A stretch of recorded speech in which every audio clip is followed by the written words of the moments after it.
O eto na, on the way na.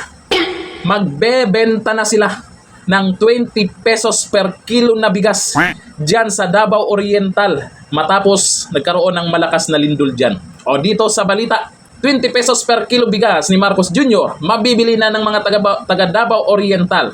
Inanunsyo ng Department of Agriculture na dadalhin sa Davao Region ang 20 pesos per kilo o benteng bigas meron sa or BBM program ng pamahalaan bilang bahagi ng agarang tulong sa mga nasalanta ng malakas na magnitude 7.4 lindol na yumanig nitong Biyernes ng umaga, October 10, 2025. Layunin ng ahensya na mapabilis ang distribusyon ng murang bigas sa mga apektadong pamilya, lalo na sa mga evacuation centers. Magbebenta. Opo, tama kayo sa narinig nyo ha, magbebenta ng 20 pesos na bigas.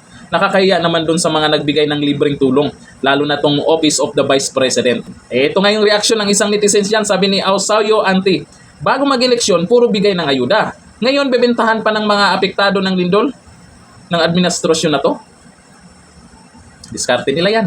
Pero ang Office of the Vice President, may update po tayo.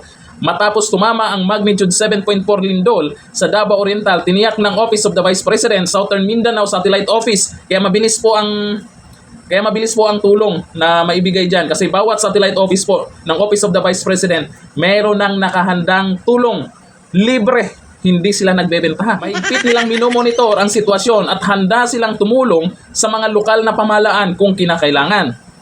Hinimok din ng OBP ang mga naapektuhan na humingi ng psychological first aid upang maibsan ang takot at pangamba, lalo na sa mga bata.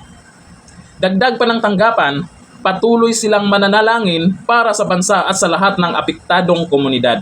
Yung mga buhaya, bakit ang tatahimik nyo na? Yung mga politiko na ang iingay nung eleksyon, ang tatahimik nila. Yung mga kumita sa flood control projects, yung paldong-paldo ba? Ay ngayon nyo ilabas yan. Dito sa mga biktima sa nangyaring lindol dyan sa Davao Oriental. Hindi yung ganito, tatahimik kayo. Di lang palaging Office of the Vice President yung nandyan. Pati pa nga yung ibang content creator, ang bilis ng nagbigay ng tulong sa mga biktima dyan sa nangyaring lindol. Ngayon sa Cebu, meron pa tayong mga kakilala dyan na patuloy pa rin nagbigay ng tulong. Dito naman sa Mindanao, sa mga oras na to, ay hindi pa makapasok agad-agad yung mga magbibigay ng tulong kasi medyo delikado pa. O sabi ni Willie Villarba Rondena, wag na BP, nauna na daw andon na ang admin, nagbenta na ng bigas na tig 20 pesos per kilo.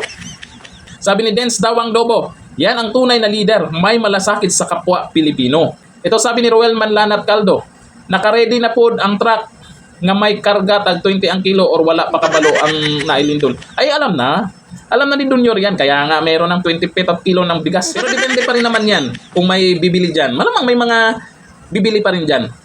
Pero kung ikaw nabigyan na ng libreng bigas doon sa mga tumulong, sa nagbigay ng tulong, nabalitaan ko yung SMNI, kalahating kaban ng bigas, yung binigay nila, tapos balde-balding mga grocery pa.